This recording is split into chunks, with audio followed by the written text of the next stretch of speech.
দ্বিতীয় রাউন্ডের খেলা মানে নকআউট ম্যাচ। অবশ্যই এই খেলাগুলো আপনাদেরও দেখার দরকার, এই কারণে আর্জেন্টিনার নকআউট পর্বে কিন্তু কেপ ভার্ডের সাথে সম্ভাব্য ম্যাচ হতে চলেছে। আজ আমরা এই ভিডিও আলোচনা করব মুখোমুখি কে এগিয়ে এবং রাউন্ড অফ 32 সে কে জিতবে। তো অবশ্যই আমাদের চ্যানেলে আপনিও প্রথমবার আসলে চ্যানেলটিকে সাবস্ক্রাইব করবেন এবং পাশে থাকা বেল আইকনটি ক্লিক করবেন।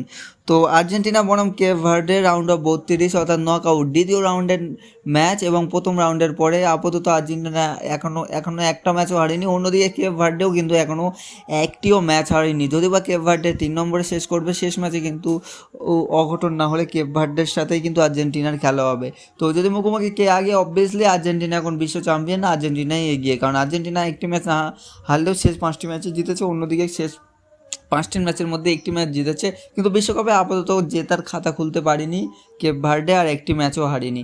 এটাই সবথেকে বড় কথা। তাহলে আগামী 4 জুলাই এই খেলাটি হবে। 4 জুলাই কখন হবে? মধ্যরাত 4টে থেকে হবে। অবশ্যই আপনাদের কেপ ভার্ডে জিতবে নাকি আর্জেন্টিনা জিতবে অবশ্যই নিচে কমেন্টে জানান, কারণ অঘটন ঘটতে সময় লাগে না। এবছর মেসি ছাড়া আর্জেন্টিনার কেউ খেলতে পারছে না, এটাও আপনাদেরকে জানাই দেই।